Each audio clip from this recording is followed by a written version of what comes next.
Bersama saya Azrin Arif dalam rentasan berita edisi 1578. Antara paparan utama.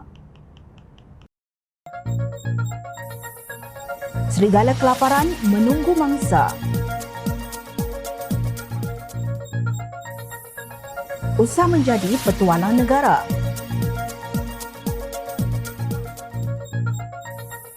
Justru PAS nak yang bagaimana?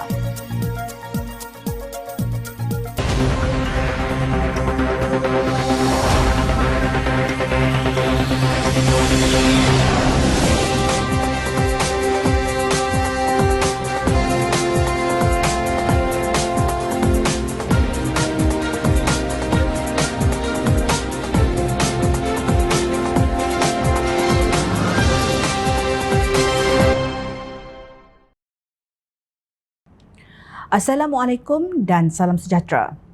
Polis mengesahkan telah menerima satu laporan berhubung isu fitnah mengaitkan Menteri Pendidikan Fadhilina Siddiq yang tular di aplikasi WhatsApp dan laman Facebook. Pesuruhjaya Polis Sarawak Datuk Manca Atta berkata, laporan dibuat pada 4:21 petang kemarin di Balai Polis Sungai Maung di Kuching, Sarawak oleh Setiausaha Politik Menteri Pendidikan itu. Kertas siasatan mengenai kes ini telah dibuka dan kes disiasat di bawah Seksyen 233 Akta Komunikasi dan Multimedia 1988. Terdahulu, Fadhilina dilaporkan berkata video tular di media sosial berkaitan isu kafir itu telah diambil di luar konsensus dan diselewengkan konteks dengan cubaan jahat mahu mencalarkan imej serta kredibiliti beliau. Dalam kenyataan yang dimuat naik di akaun Facebook beliau semalam, Fadhilina menyifatkan penularan video itu turut berniat mencetuskan kekecohan dalam isu berkaitan 3R, agama, bangsa dan institusi raja dengan memercikkan pemisongan makna ucapan sebenar sehingga beliau ditohmah dengan ujaran kebencian, tuduhan tidak benar dan fitnah selain diancam keselamatan. Semalam Fadhilina membuat permohonan maaf susulan tularnya klip video pendek memaparkannya. Kononnya beliau menolak penggunaan perkataan kafir. Menurut Fadhilina, selain klip video yang ringkas itu turut disebarkan ialah rekaan poster menunjukkan seolah-olah beliau menafikan ungkapan yang memang ada dalam Islam. Dakwaan tersebut katanya dibuat di luar konteks sebenar dan menyimpang daripada apa yang dimaksudkannya. Saya ingin memohon maaf sekiranya ada mengguris perasaan mana-mana pihak atas kesalahfahaman, keterlanjuran kata dan khilaf yang datang daripada kelemahan diri saya, katanya dalam satu kenyataan di petik bernama. Menurut Fadhilina, pandangan yang diberikannya itu dibuat dalam majlis tertutup ketika beliau menyentuh kemelut penyebaran sentimen kebencian, sikap hulu dan gejala takfiri dalam kalangan segelintir masyarakat. Katanya sentimen jahat tersebut menular sehingga kepada anak-anak di sekolah dan ia tercetus hasil interaksi mereka dengan orang lebih dewasa yang mengambil pendekatan ekstrim.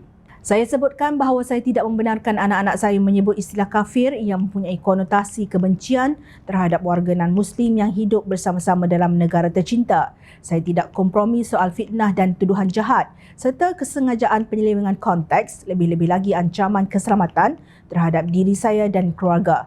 Hakikatnya ia adalah satu salah faham dan kesengajaan penyelewengan konteks sebagaimana dinyatakan sebelum ini, katanya. Sejak kemarin, tular dakwaan Fadhilina mengharamkan penggunaan kalimah kafir termasuk di rumah dan dalam kalangan anak-anaknya. Pengkritik kemudian mengecam dan menyindir Menteri Terbabit. Semalam juga Fadhilina dilaporkan menerima ugutan melalui alamaya susulan isu berkenaan.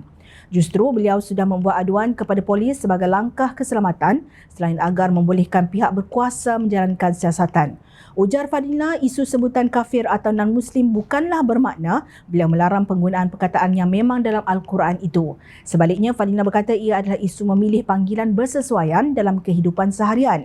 Hantaran yang tular itu menuduh kononnya Fadhilina menyebut perkataan kafir pun saya haramkan di rumah dan perkataan kafir pun saya haramkan di rumah saya. Haramkan dalam rumah. Apatah lagi bila dengar anak dapat pick up dari luar, ya. Jadi itu adalah antara pengalaman ngeri saya lah di sekolah bila saya dapat anak saya pick up perkataan yang saya tak ajar di rumah, tak boleh sebut di rumah, ya.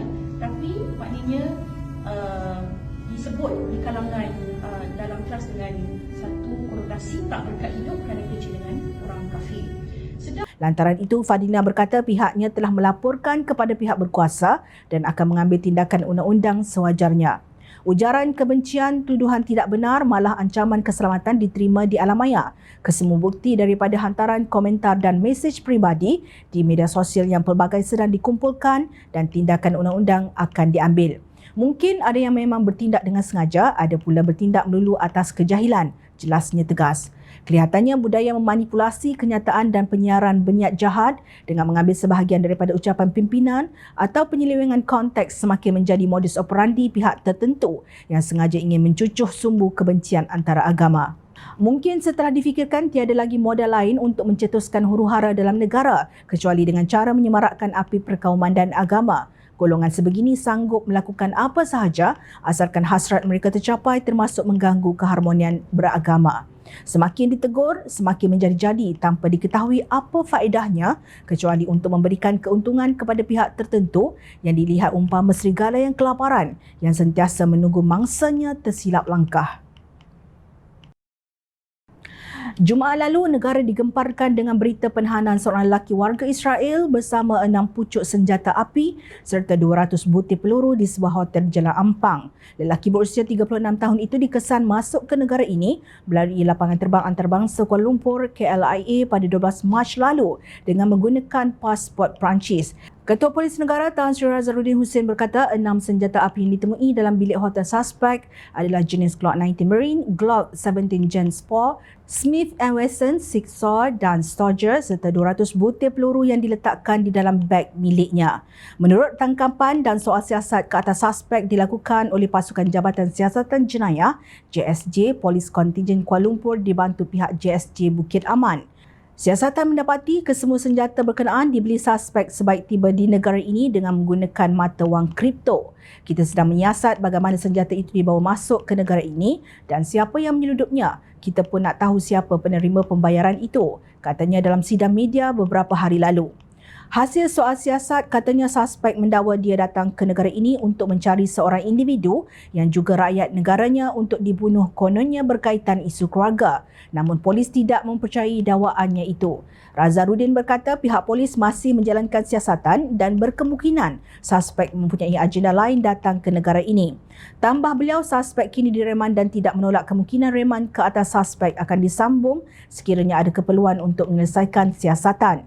Kesalahan yang dilakukan adalah pertama mengikut Akta Pasport 1966 dan Seksyen 7 Akta Senjata Api kurungan penalti lebih berat 1971 iaitu menyeludup atau berdagang senjata api yang boleh membawa hukuman gantung. Apa yang membimbangkan kita di sini, pertama apabila tangkapan ini berlaku, apa yang kita nampak adalah isu berkaitan Palestin dan Israel. Maka kita kini sangat berwaspada tentang keselamatan Perdana Menteri sendiri yang di-Pertuan Agong dan juga beberapa VVIP yang kita perlu ambil kira keselamatan mereka, keselamatan di sini, katanya. Mengulas lanjut, kata beliau, siasatan polis percaya suspek tidak bergerak solo dan mungkin mempunyai rangkaian dengan individu tertentu yang masih tidak dikenal pasti. Dia telah masuk ke negara ini dengan penerbangan melalui Emirat Arab Bersatu UAE ke Malaysia yang mana penerbangan di UAE mempunyai kawalan ketat. Kita tidak percaya dia boleh bawa masuk semua pistol itu dari sana. Suspek juga dipercayai berpindah randa dan telah duduk di 2 atau 3 hotel berlainan sebelum diberkas. Pada mulanya, kita mendapat maklumat awam pergerakannya yang meragukan sebelum kita mengkuari dan menahan suspek, katanya. Dalam pada itu, ditanya adakah lelaki berkenaan merupakan ejen Israel, Razaruddin berkata, siasatan masih berjalan. Sementara itu, sepasang suami isteri yang ditahan di Kuala Selangor Jumaat lalu direman 7 hari untuk siasatan kerana disyaki membekalkan senjata api kepada lelaki warga Israel tersebut. Reman kedua-dua suspek warga tempatan berusia 42 dan 40 tahun itu bermula Sabtu bagi tindakan di bawah Akta Senjata 1960.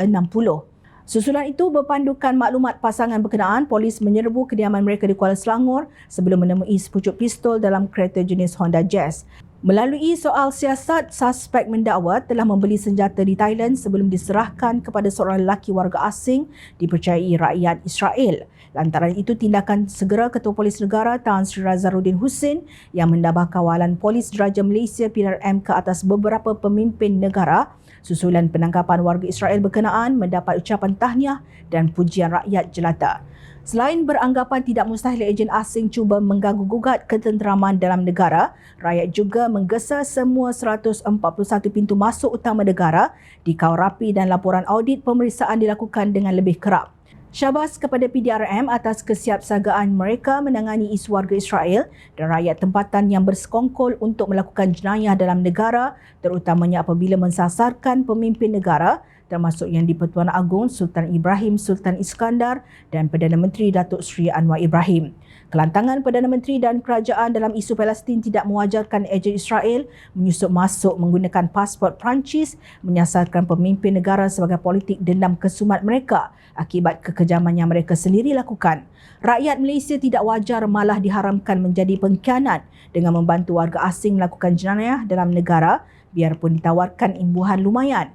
Kesalahan itu tidak akan sesekali dimaafkan.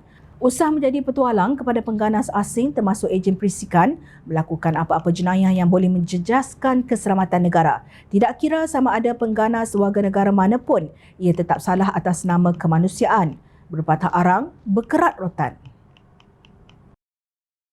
Isu peruntukan kepada pembangkang dilihat masih menjadi buah tangan pembangkang untuk diberikan kepada rakyat jelata sebagai hadiah paling bermakna dalam usaha mereka untuk terus memburukkan kerajaan perpaduan. Terkini, PAS meminta Perdana Menteri Datuk Seri Anwar Ibrahim kononnya menjadikan Datuk Seri Ismail Sabri sewaktu mentadbir negara sebagai contoh dalam meraihkan perbezaan antara kerajaan dengan pembangkang. Ketua Ulama PAS Datuk Ahmad Yahya berkata, ahli parlimen Bera itu meneruskan pentadbiran bekas Perdana Menteri Tan Sri Mahathir Mak Yassin dalam berdepan cabaran memulihkan ekonomi pasca COVID-19 yang memerlukannya kerjasama dengan pembangkang bagi menstabilkan negara. Saya kira sewaktu Ismail Sabri menjadi Perdana Menteri berjaya menjadikan Malaysia tenang dan meraihkan pembangkang, malah kita jarang dengar isu seperti yang berlaku hari ini. Mungkin ada kontroversi tetapi tidak sampai ke peringkat tidak selesa dan huru-hara, katanya. Beliau berkata demikian dalam majlis Mahabah Media dan berbuka puasa bersama Dewan Ulama PAS Pusat di Hotel Grand Barakah, Ampang, Sabtu lalu.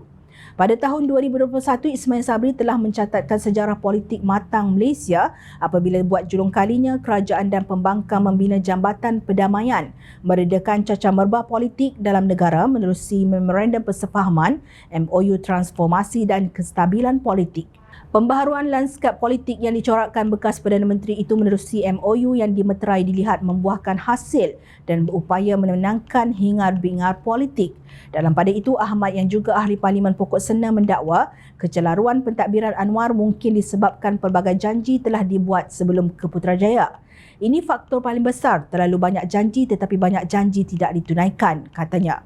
Sekejap, Jom Channel ingin bertanya kepada Datuk Ahmad Yahya, kenapa mesti menjadikan pentadbiran Datuk Seri Ismail Sabri sebagai contoh untuk menunjukkan kononnya ketika itu negara berada dalam keadaan tenang dan tidak huru-hara? Adakah bertujuan untuk menyatakan kononnya ketika itu negara ditadbir oleh kerajaan tebuk atap 2.0 yang ada PAS di dalamnya? Kononnya ia satu kejayaan kerana adanya parti penunggang agama itu dalam kerajaan walaupun seluruh dunia tahu sedikit pun PAS tidak membawa apa-apa erti kepada Malaysia sepanjang duduk di dalam kerajaan pada zaman itu kecuali makan gaji buta dan negara huru-hara selama 33 bulan. Demokrasi dibogil, perniagaan gulung tikar, pelabur lari lintang bukang, rakyat hilang pekerjaan, kibar bendera putih dan ramai yang bunuh diri. Itukah yang dikatakan ketenangan? Apakah hasil yang dibawa Mahyadin dan Ismail Sabri? Terkini Dewan Pemuda PAS Pahang menuntut Menteri Besar Datuk Seri Wan Rosli Wan Ismail menjunjung titah Sultan Pahang Al-Sultan Abdullah Riayatuddin Al-Mustafa Billah Shah supaya kerajaan negeri menyalurkan peruntukan kepada pembangkang secara adil dan saksama. Ketua Pemudanya Muhammad Zarimi Abu Zih berkata tindakan itu sekaligus mengiktiraf peranan pembangkang dalam Dewan Undangan Negeri Dun Pahang. Baginda menitahkan peruntukan wajar diberikan kepada pembangkang untuk salur dan agihkan kepada rakyat yang memerlukan di kawasan yang mereka wakili. Ini jelas tuntutan yang pembangkang selama ini selaras dengan apa yang Baginda Sultan Pahang titah dan harapkan. Sebagai respons, Menteri Besar Pahang menjelaskan bahawa kerajaan negeri telah pun menyalurkan peruntukan kepada pembangkang. Wan Rosli berkata kenyataan dikeluarkan oleh Ketua Pemuda Dewan Pemuda PAS Pahang itu adalah berikutan pihak pembangkang tidak mempunyai topik lain yang boleh dibangkitkan. Nak pertimbang apa, kita memang sudah bagi peruntukan kepada pembangkang. Mereka tidak ada isu, katanya kepada petugas media. Ini bukti yang sangat jelas huru-hara yang sentiasa dicipta oleh pembangkang untuk memaparkan naratif kebencian kepada kerajaan sedia ada. Inilah sikap pembangkang hari ini langsung tidak membawa manfaat kepada negara. Dan kalau betullah apa yang dikatakan Ketua Dewan Ulama PAS, kononnya memorandum persefahaman MOU transformasi dan kestabilan politik yang ditandatangani ketika zaman Ismail Sabri mampu meredakan hingar-bingar politik ketika itu hanya kerana dua alasan, iaitu pertama, pembangkang ketika itu adalah pembangkang yang sangat konstruktif dan sentiasa berjuang untuk rakyat bagi memperbaiki kerosakan yang dilakukan kerajaan ketika itu. Mereka melakukan tugas semak dan imbang dengan rasional, adil dan saksama. Kedua, pembangkang ketika itu adalah Pakatan Harapan. Mereka tidak seego dan sesombong kalian yang ketika itu menjadi pembangkang walaupun terpaksa menelan pengkhianatan yang kalian lakukan melalui langkah Sheraton yang menyaksikan mereka tumbang dan tersungkur setelah diberi mandat memenangi pilihan raya umum ke-14. Ingat, Pakatan Harapan ketika itu beralah adalah kerana kestabilan dan kemakmuran rakyat. Ketika itu seluruh dunia mentertawakan Malaysia. Dan mereka tidak pernah berbuat huru-hara demi merebut kembali kuasa yang telah dirampas. Itu satu fakta yang tidak boleh dinafikan. Justru sebelum berbicara, tolonglah jangan ingat rakyat terlalu bodoh dan mudah melupakan apa yang telah tercatat dalam sejarah negara. Usah menutup kejahatan kalian yang melakar sejarah hitam dengan tinta kebencian serta dakwat pembodohan. Ingat, rakyat sentiasa memerhati. Jom Channel ingin mengucapkan jutaan terima kasih kepada para penyokong Jom Channel dan kepada yang berminat untuk memberikan sumbangan bagi membolehkan kami meneruskan perjuangan menyampaikan berita yang benar. Sumbangan boleh dibuat melalui akaun bank yang tertera. Suara rakyat kami sampaikan demi negara tercinta. Teruskan bersama kami di Jom Channel untuk mendapatkan berita politik tanah air. Saya Azrin Arif, terima kasih. Assalamualaikum dan salam sejahtera.